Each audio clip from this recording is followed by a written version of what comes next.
2126 год. У нас реально апокалипсис. Все думают, что это ядерная война. На самом деле искусственный интеллект сделал так, что у нас очень тихо, тепло, уютно и комфортно, но никто не разговаривает друг с другом. Мы называем это протоколом счастья.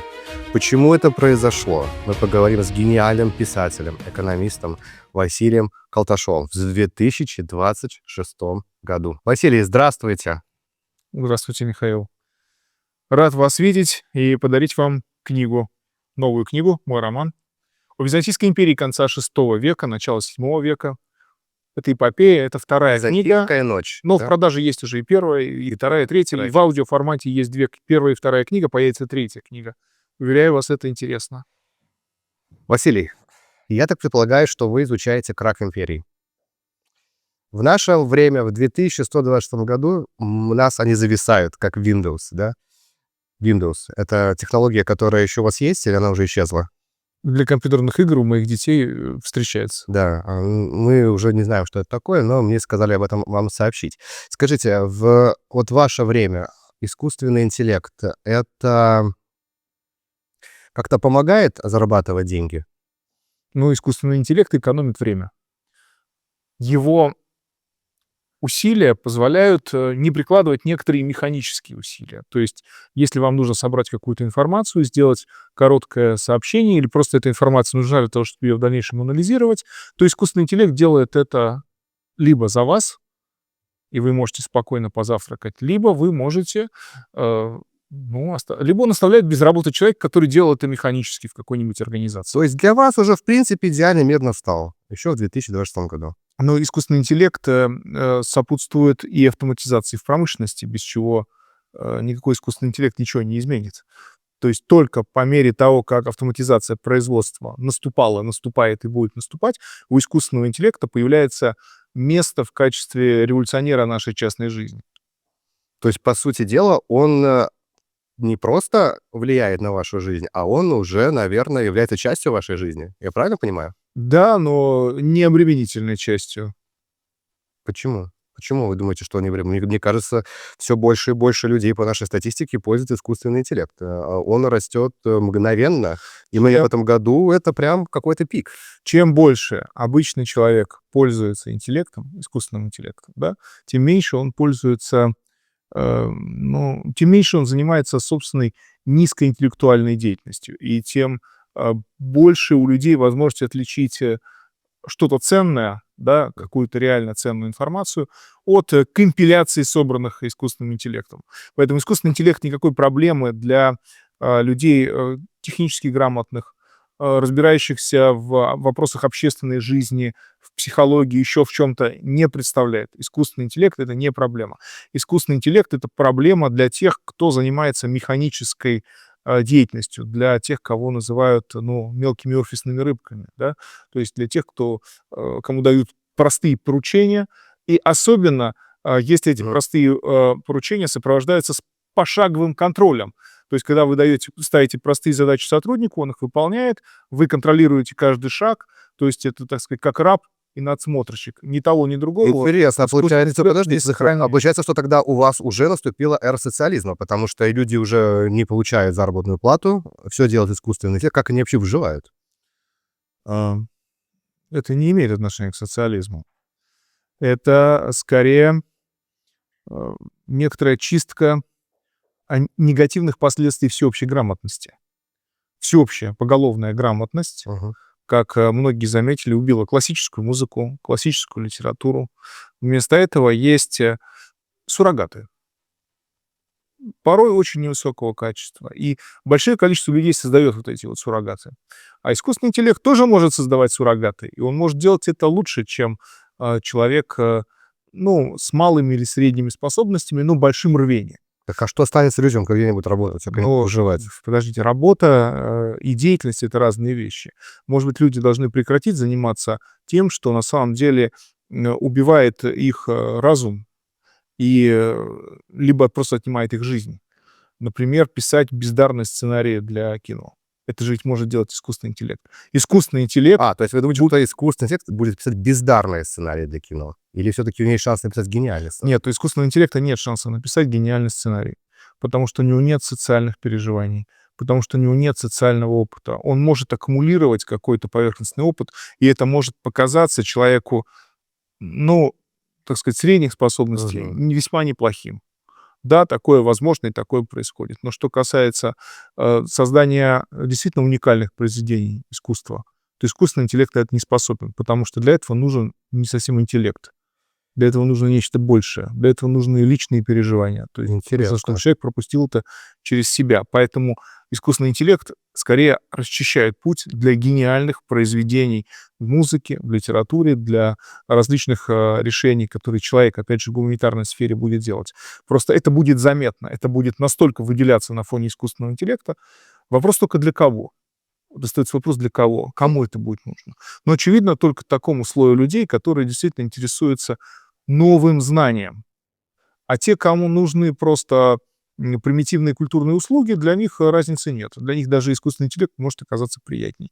Почему, собственно говоря, и Как это нет. может убить всю экономику? Мне казалось, что экономика — это все-таки...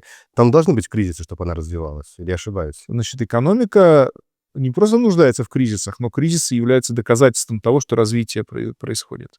Кризисы — это момент наиболее интенсивного развития.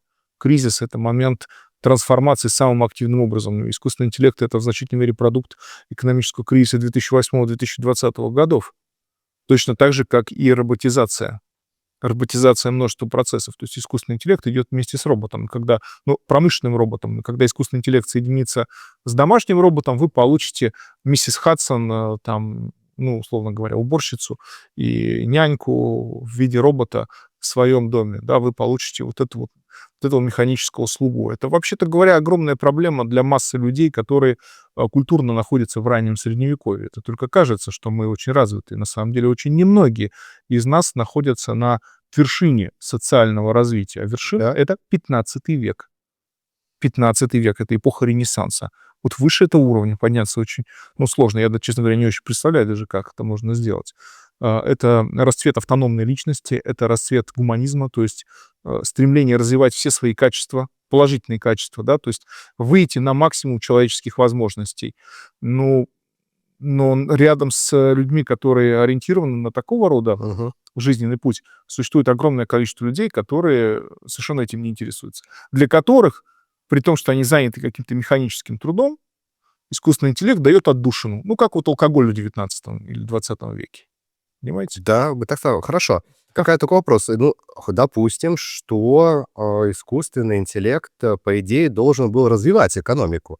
Но если вы говорите, что он как-то затормаживает, и люди все равно смотрят, используют искусственный интеллект, они не используют Он не затормаживает. Он не затормаживает экономику, искусственный интеллект. Он просто является следствием того, что экономика развивается, и он является участником развития на новом этапе. Новый этап предполагает уменьшение доли человеческого труда, живого труда и увеличение доли мертвого труда. То есть больше машин, больше механизмов, то есть это мертвый труд. Искусственный интеллект — это мертвый труд. Просто это мертвый труд, который проникает в какие-то новые сферы. То есть это сферы не сборки каких-нибудь узлов машинных, да, а это сфера, где используются роботы, да, а это сфера, где сфера слуги, сфера офисного клерка. Мгм. Это сфера, в которой люди заняты на самом деле весьма грустной работой. То есть у вас То еще время, как работают клерками, да, получается, люди в офисах. То есть у вас работа заключается в том, чтобы ходить в офис. ходить в офис и производить документы для других сотрудников. Смотрите, искусственный интеллект не может, как вот это делает бюрократия, производить, в общем-то, ненужные для экономики документы, но и структуры. А люди могут это делать. Искусственный интеллект, на что он не способен? Он не способен создавать, в сущности, бесполезную, непроизводительную бюрократию, которая, в свою очередь, тоже создает новые слои бюрократии. Они друг друга обслуживают, друг другу ставят задачи, обеспечивают контроль, передают отчетность наверх. Искусственный интеллект на это не способен. Это способна только человеческая деятельность. Эта деятельность деструктивна. Но искусственный интеллект может разрушить такого рода деятельность, потому что он подрывает вот эти вот механизмы. То есть он показывает, что вот эти бюрократические звенья не нужны, что весь этот контроль можно осуществить иным образом. Например, не обязательно людей заставлять посылать каждый раз отчеты в какую-то отчетную структуру, и вообще структуру не нужно иметь, потому что вместо нее может быть искусственный интеллект, и вместо отчетов он может сам осуществлять контроль. Таким образом, искусственный интеллект убивает одну из самых любимых человеческих деятельностей — бессмысленный бюрократизм. Понимаете? А что же даже... Двигатель экономики и прогресса. Вот Нет, это просто, так сказать, искусственно созданные потребители. Экономика создает продукты в сфере своей производственной. Для того, чтобы эти продукты были потреблены, для этого нужно искусственно создать бюрократический аппарат. Посмотрите на Соединенные Штаты. Там нет системы здравоохранения, но там есть Министерство здравоохранения. Там вообще много-много-много аппаратов. Много-много-много бюрократических аппаратов. Ну, Америку 2026 года образца, да? Соединенные Штаты. Вы увидите это. Вы то же самое найдете в Германии. А какой бюрократический аппарат во Франции? Франция — это же вообще, так сказать, дитя абсолютизма и французской революции. То есть, это, с одной стороны, был абсолютизм, как папа, а как мама была Великая французская революция. И получилась французская бюрократия, бессмысленная и беспощадная. Русская бюрократия тоже в этом смысле очень отличается. Вот искусственный интеллект начинает подрывать ее, и он может ее действительно уничтожить, и тогда встанет вопрос, а не нужно ли заставить людей заниматься какой-то полезной деятельностью? Вот для высшего руководства. Да, например, учить детей. Вы знаете, ведь можно иметь больше учителей и меньше времени для этих учителей на каждого ребенка. Ну, как не меньше, сказать, меньше рабочую неделю для учителей, да, меньше времени в классе и меньше сам класс. И тогда учитель, человек, сможет уделить ребенку внимание. То есть это не будет учитель полицейский, да, который будет просто заставлять детей молчать. Это не метафора. Вот в районе 1880 года в Англии, когда уже появились школы первые, да, Англия очень отставала в этом смысле, то одного из учителей парламентская комиссия спросила, в чем состоит его работа. Он сказал, ну, класс очень большой, там несколько десятков человек, он сказал, я в основном хожу с указкой и слежу, чтобы они молчали. Ну и бью их, если они говорят. Детей, понимаете? Ну, это отличная, мне кажется, работа для... Вот искусственный интеллект должен навсегда прекратить такого рода образование и оставить людям, наконец, настоящее образование, но в процессе этого образования люди начинают распробовать вкус искусственного интеллекта, его культурных продуктов, и понимают, что, вообще-то говоря, это невкусно, что искусственный интеллект может быть слугой, но он не может быть творцом. Значит, нужно постараться быть творцом. Для этого нужно развиваться. Таким образом, люди искусственным интеллектом выталкиваются в ту сферу, которая была, ну, сферой там, аристократии, культурной аристократии, да, как хотим называем, но то есть это была сфера интеллектуалов. И людей заставляют заниматься умственной деятельностью, культурной деятельностью, образовательной деятельностью, вместо того, чтобы уничтожать свою жизнь в бессмысленных формах труда. Вот что делает искусственный интеллект. Но мне казалось, что искусственный интеллект победил именно второй закон термодинамики — хаос. Должен быть хаос в мире, чтобы что-то рождалось. Не может быть, когда все вот так вот хорошо, все строем ходят в школы, у нас учителя, и без хаоса ничего не родится, или все-таки этот закон не работает? Слушайте, хаос обеспечивает в современном мире, даже, ну, как сказать, хаос могут обеспечить и сами люди, да, своей деятельностью, если это автономные личности, но хаос обеспечивают соперничество держав. То есть это хаос, как сказать, он сам по себе не ценен. Нужно, чтобы это была ситуация конфликта и борьбы, соперничества. И вот этот конфликт соперничества это создали современные правительства. И ну, в виде государственных переворотов, которые они организовывали в других странах, похищения президентов, угроз войны, постоянных угроз куда-то вторгнуться и постоянного соперничества. И, кстати говоря, неомеркантилистской экономической политики, заградительных пошлин, протекционизма в отношении своих и подавления чужих. Это классическая форма конкуренции. В 2026 году такого нет, все живут спокойно. Все живут, нету ни войн, ничего, все, ну, я думаю, мирно. Но эта жизнь, поверьте мне, абсолютно неинтересна. Вы имеете в виду и жители индийских трущоб живут спокойно? Там абсолютно все живут хорошо. Искусственный интеллект... Где они берут недвижимость? Искусственный интеллект не может создавать недвижимость. Поймите, искусственный интеллект может создать относительно комфортную жизнь для тех, у кого уже есть недвижимость, у кого есть рента, у кого есть земля, у кого есть все это. Поэтому, кстати говоря, удивитесь, у нас даже... Вы меня не обманете, приход искусственного интеллекта в нашу жизнь, ну, в районе, допустим, 2025-2026 годов сопровождался резким повышением борьбы за землю. значит, это гораздо ценнее, чем искусственный интеллект. Искусственный интеллект может создавать горы интеллектуальных продуктов, но они не материальные. А материальные продукты, они ограничены. А если Следовательно, она усилилась роботы, они могут строить, они могут добывать, роботы, перевозить. поймите, цена производства робота может сильно отличаться в одной стране и в другой. Вот берем страну, в которой ничего нет, и все очень дорого. Попробуйте в ней производить роботов. И вы обнаружите, что ваши роботы не конкурентоспособны, и они только усиливают бедность вашего общества.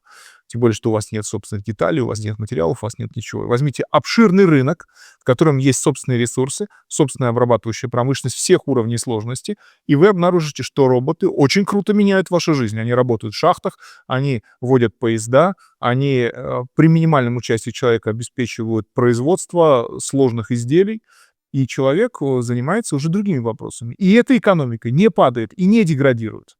Интересно.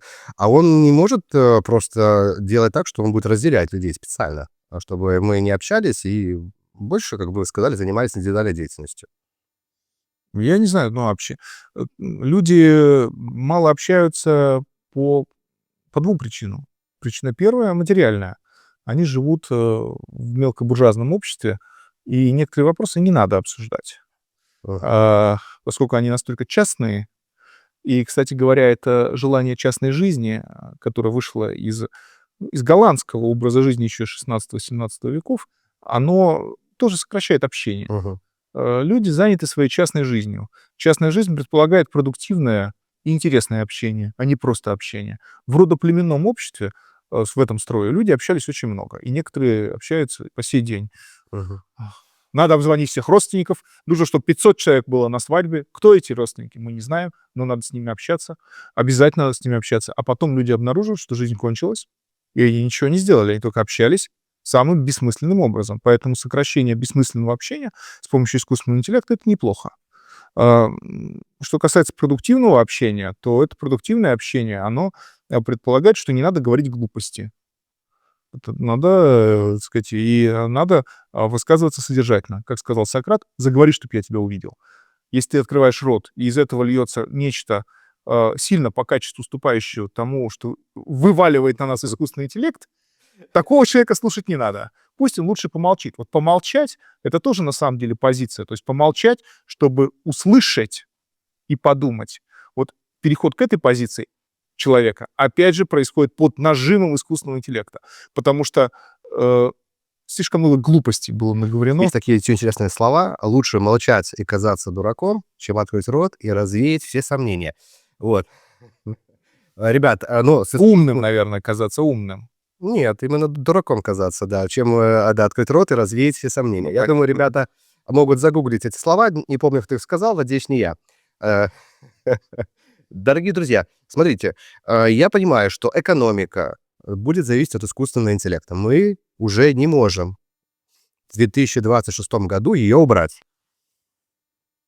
Экономика нуждается в стрессах. Дело в том, что люди склонны и с искусственным интеллектом, и без него впадать люди, руководящие слои, в грех конца истории, прекращать развитие, останавливать его. Богатая верхушка заинтересована в том, чтобы больше ничего не происходило. Она заинтересована в том, чтобы ухудшить школу, ухудшить до предела, для того, чтобы навсегда убрать угрозу со стороны низов. Наркотики. А зачем они тогда разрешили искусственный интеллект? Он же совершенно Безусловно, обратно. базовый доход. Соединить искусственный интеллект с безусловным базовым доходом. То есть выплачивать человеку ренту, наркоренту, да, чтобы ему на дозу хватало, чтобы человек скорее умер, а остался только благополучный слой, опирающийся на искусственный интеллект и где-то произведенные товары. Но чтобы на это все опираться, нужно развязывать войны. Таким образом, искусственный интеллект и войны очень сильно То взаимосвязаны. есть они хотят сохранить средний класс людей таким образом, Нет, чтобы... они хотят убрать лишний старый средний класс. И они его убирали на протяжении десятилетий. Этот процесс начался с 80-х годов. То есть вы думаете, что технология была доступна еще нам заранее? Я хочу сказать, что подлинная история роботизации искусственного интеллекта должна включать в себя два этапа. Первый этап — это попытка первого прихода роботов в 80-е годы. И вторая волна ренессанс робототехники, с которым вместе пришел искусственный интеллект. Вот первая волна роботизации 80-х годов, если вы посмотрите, чья она захлебнулась. Кто победил роботов в 80-е годы? Китайский рабочий с отверткой. Дешевая рабочая сила. Гаитянский рабочий с отверткой, со швейной машинкой. Или просто клубком ниток и иголкой, где он шил для всяких топовых американских компаний всякую одежду за гроши. То есть нельзя забывать, что искусственный интеллект не может сам по себе решить проблему бедности. Поэтому, когда вы говорите, что искусственный интеллект пришел и все стало замечательно, нет. Представьте себе, что искусственный интеллект приходит и у вас убивает огромное количество рабочих мест, которые были защитными Они же, искусственно люди пойдут на социальные пособия, так их становится будет Кто больше. будет платить им эти пособия? Им будут просто раздавать наркотики, как это делается, например, в Канаде. Бесплатная доза, да, пожалуйста. Это отличная альтернатива пособиям. Люди, которые выстраиваются в очередь за дозой и бесплатным куском хлеба, они потом уже никаких претензий не имеют. Они умрут, эти люди. То есть эти лишние люди. Поэтому если специальным образом государство, управляемое людьми, которые слышат общество, не организует рабочие места по-новому, как то больше воспитателей детских садов, больше учителей, больше внимания каждому ребенку. Каждый ребенок — это ценность, ее нужно развить. Всеобщее высшее образование с искусственным интеллектом напрашивается. Курс на разработку новых технологий. Если сохраняется государство, это военное соперничество военных технологий. Мы должны быть в сфере производства и использования военных роботов сильнее соперников, потому что иначе они придут и заберут у нас то, что искусственный интеллект не может создать. Землю и недра этой земли. Поэтому искусственный интеллект совершенно не так направляет общественный процесс, как некоторым А благополучным. почему не может просто в космос кажется больше. полететь и помочь добыть ископаемые где-нибудь? Космос? Да. Потому что подъем килограмма грузов на орбиту еще 30 лет назад стоил несколько тысяч долларов. Сейчас это гораздо больше. То есть, Потому что это просто невыгодно. а он не может помочь решить эту проблему, чтобы это все-таки... И потом, смотрите, когда мы говорим про искусственный интеллект, приложенный к роботу-слуге, например, или к роботу рабочему, то мы должны вспомнить, что у нас есть, что это нужно произвести, а на планете есть миллиарды биологических существ, способных выполнять эту функцию, которых не нужно создавать. То есть вы не должны вкладывать туда деньги. Эти элементы возникают сами. Я грубо говорю элементы. Да, вот эта дешевая рабочая сила, она возникает сама. Ее очень много. И она как раз наиболее интенсивно возникала в последние 70 лет. Именно она увеличилась количественно. И тут вы приходите и говорите: у меня есть искусственный интеллект, я создам робота. Ну да, вы можете создать робота. Но, как говорили в Китае конца 19 века, на людях будет дешевле.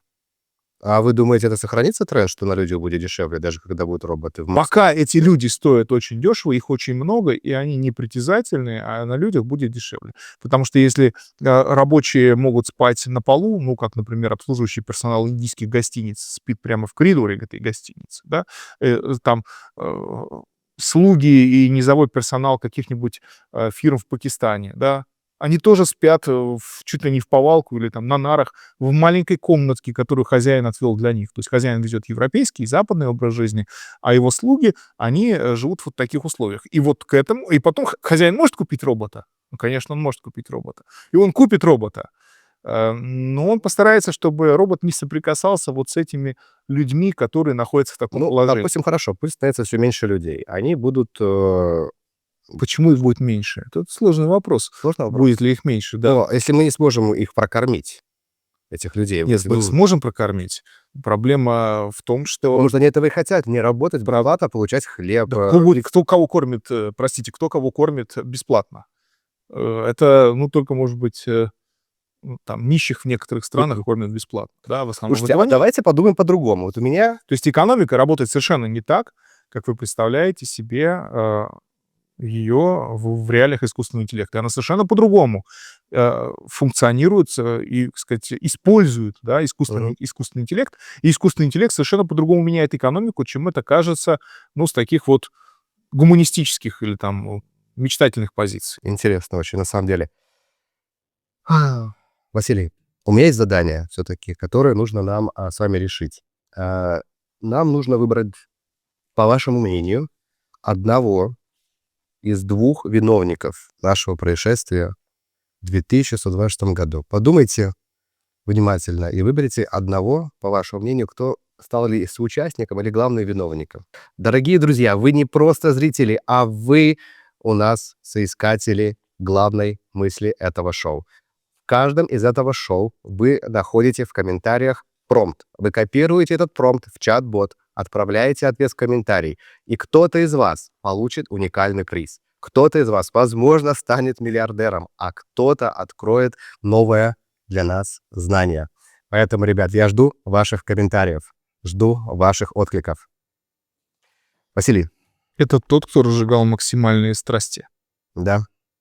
Вам нужно назвать его имя? Нет, просто показать пока. Это пока... Интересно.